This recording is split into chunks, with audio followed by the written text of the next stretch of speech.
Thank you, Jim. Thank you, Jen. Thank you, all the distinguished guests we have here. Assemblyman, thank you.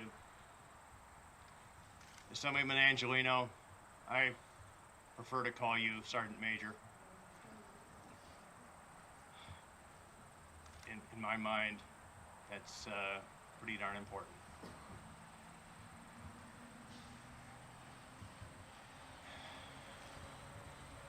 You know, I'd like to, I look out today in this beautiful blue sky, and I think about the beautiful blue sky 20 years ago. And I want to thank you for that beautiful pledge of, the national anthem. Such a beautiful rendition of that. You know, I look out here, and Janet and others have heard me speak before. And I usually start my comments with a simple question. It was a question that I used to ask my soldiers. I said, what's the punctuation mark at the very end of the first verse of the national anthem? The line that goes, the land of the free and the home of the brave. It's a question mark. Now that may sound like some dumb trivia question, but it's not. You see, to know that answer, you have to understand that our Star-Spangled Banner, that national anthem, that's actually pretty hard to sing. But it's easier to sing when you realize that it tells a story of heroism. You see, back during the War of 1812, when Francis Scott Key wrote those words, he was being held aboard a British ship looking across Baltimore Harbor onto Fort McHenry, where the American forces had been pounded by the British artillery throughout the night. Hence the famous line, the rocket's red glare and the bombs bursting in air. Well, at dawn's early light, Francis Scott Key did not know if the Americans had weathered that barrage. But they had. He didn't know if that American flag was still flying, but it was. He didn't know if the America, which he knew to be the land of the free and the home of the brave, had survived. But it had.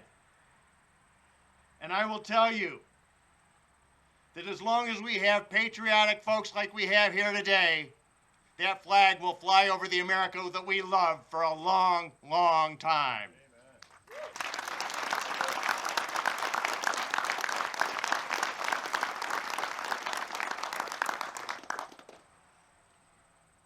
But today is not a day to wrap yourself in that flag.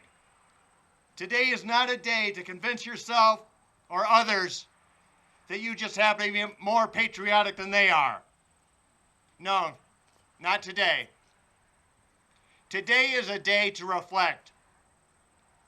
Reflect on that flag and on the America that piece of cloth represents. The America it represented in 2001. The America it represents today. And the America it must represent going forward.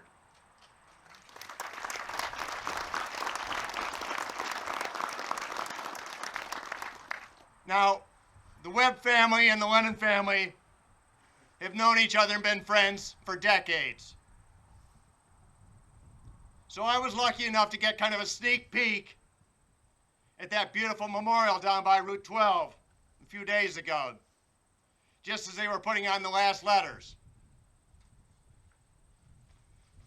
Standing there alone looking at that memorial, I studied the towers as the wind whipped through them. They were solid, framed in steel, mounted in concrete, and covered with granite. You wouldn't think anything could bring him down. But on September 11th, 2001,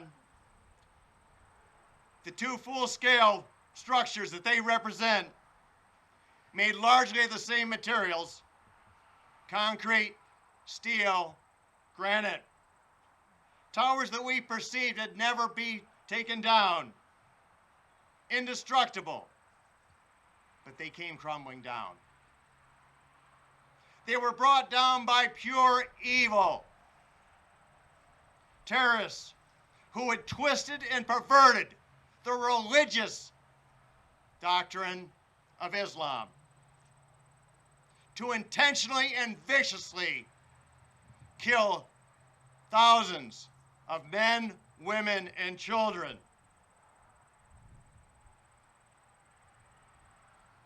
The impact that day was felt throughout America. It was felt throughout the world. In taking those towers down, those bloodthirsty zealots and those who believed them thought that they had brought America to her knees.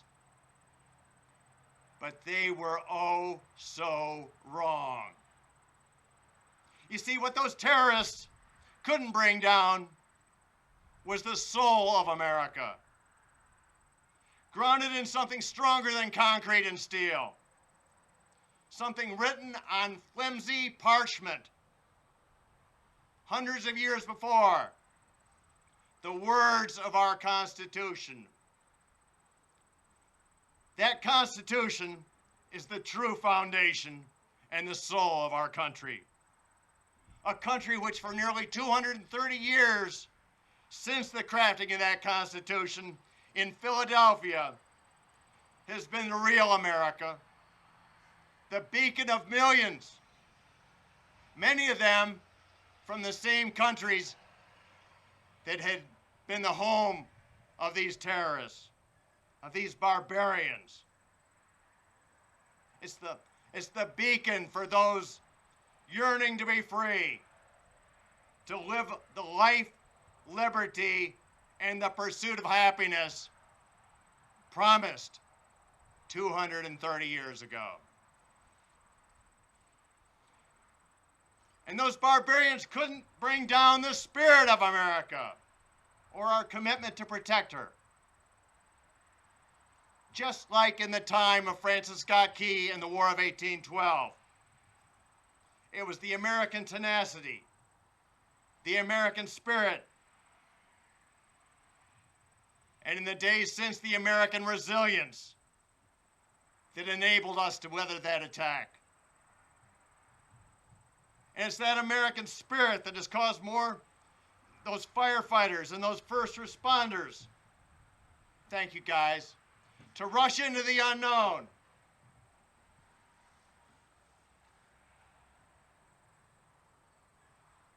It was that American spirit that caused those passengers on Flight 93 to take that plane down rather than to allow it to be used as a weapon.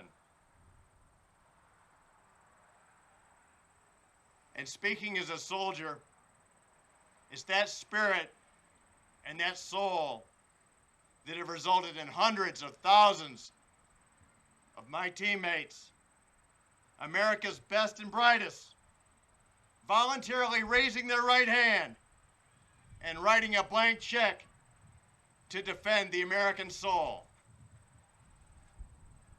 Sadly, for nearly 7,200 of those teammates, America's sons and daughters, that check meant paying the ultimate sacrifice in the battle against terrorism.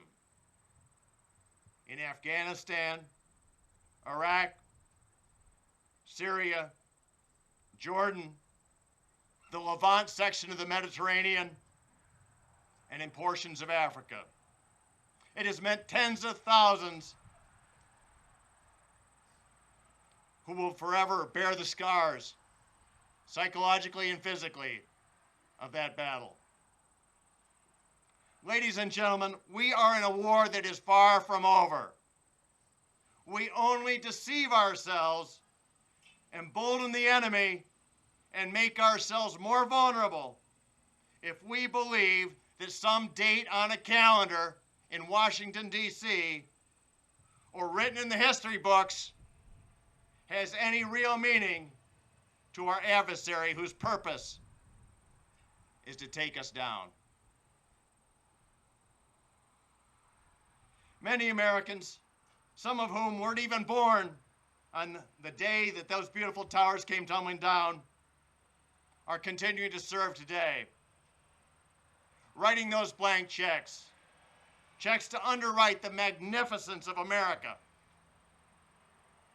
carved not in granite and steel, but in our hearts.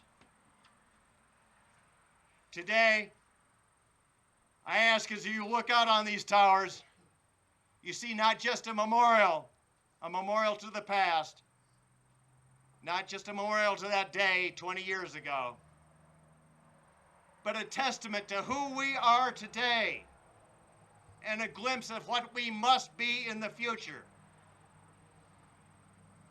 May all of us, whether in uniform or out, carry in our hearts the examples of courage, commitment, and selfless service that we saw on that day and in the thousands of days since.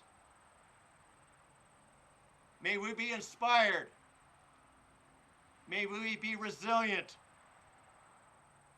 And with God's help, may we commit ourselves, each in our own way, but together, to honoring their memories, emulating their spirit, by unabashedly working to safeguard and strengthen the soul of the America we love. Thank you very much.